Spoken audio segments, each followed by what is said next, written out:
Assalamualaikum warahmatullahi wabarakatuh. Waalaikumsalam warahmatullahi wabarakatuh. Kepada yang terhormat Bapak Rifki Ahleh Sumantri SPDI MBDI selaku dosen mata kuliah Kewarganegaraan dan teman-temannya saya banggakan. Semoga kita dalam keadaan yang sehat walafiat. Puji syukur marilah kita panjatkan kepada Tuhan Yang Maha Esa serta salawat dan salam tak lupa tercurahkan kepada Nabi Agung Muhammad SAW.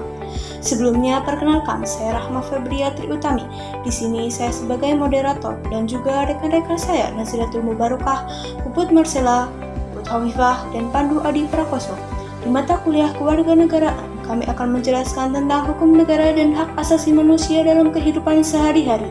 Marilah kita perhatikan dengan baik penjelasan yang pertama, apa perbedaan hukum negara dan hak asasi manusia yang akan dijelaskan oleh Pandu Adi Prakoso. Disilakan. Apa perbedaan negara hukum dan hak asasi manusia? Hubungan hak asasi manusia dan negara hukum juga dapat dilihat secara formal dan material. Secara formal terlihat dari perlindungan hak asasi manusia sebagai ciri utama konsep negara, sedangkan hubungan secara material berkaitan dengan tindakan pemerintah yang berpedoman dengan hukum sebagai asas legalitas. Apa saja bentuk hukum tertulis yang membuat aturan tentang HAM? Ada beberapa bentuk hukum tertulis yang membuat aturan tentang hak asasi manusia, konstitusi, undang-undang dasar, ketetapan MPR, undang-undang dan pemerintah, serta keputusan presiden. Meskipun telah terdapat aturan dasar yang memberikan perlindungan terhadap HAM, akan tetapi dalam sejarah perlindungan HAM di Indonesia masih terjadi berbagai pelanggaran HAM. Apa itu HAM dalam negara? HAM atau hak asasi manusia adalah hak dasar atau kewarganegaraan yang melekat pada individu sejak ia lahir secara kodrat yang diberikan langsung oleh Tuhan Yang Maha Esa, yang tidak dapat dirampas dan dicabut keberadaannya, dan wajib dihormati, dijunjung tinggi, dan dilindungi oleh negara, hukum, pemerintah, dan setiap orang demi kehormatan dan perlindungan harkat dan martabat manusia. Ciri-ciri negara hukum. Ciri-ciri negara hukum itu ada 4. Yang pertama ada pengakuan HAM. Yang kedua pemisahan atau pembagian kekuasaan. Yang ketiga pemerintahan berdasarkan aturan. Dan yang terakhir peradilan administrasi. Ciri-ciri dari rule of law: 1. Supremasi hukum. 2. Kedudukan yang sama di depan hukum. Dan yang terakhir jaminan HAM. Ada beberapa cara HAM yang mempengaruhi kehidupan sehari-hari, yaitu 1. Mengatur perilaku masyarakat. Hukum negara mengatur perilaku masyarakat dalam kehidupan sehari-hari. Norma-norma hukum yang ada di dalam kehidupan negara memberikan hukuman bagi siapa saja yang melanggarnya. Contoh, norma hukum dalam kehidupan sehari-hari adalah aturan lalu lintas, peraturan tentang kesehatan dan keselamatan kerja, dan peraturan tentang lingkungan hidup. Yaitu 2. Mengubah pola pikir dan perilaku masyarakat. Hukum negara dapat menjadi alat untuk menata, mempengaruhi dan mempengaruhi kehidupan masyarakat. Pola pikir dan perilaku masyarakat dapat diarahkan secara terbimbing ke arah yang lurus dan konstruktif jika hukum dapat diperdayakan sebagai kekuatan strategis untuk mempengaruhinya. 3. Mengatur kebebasan individu.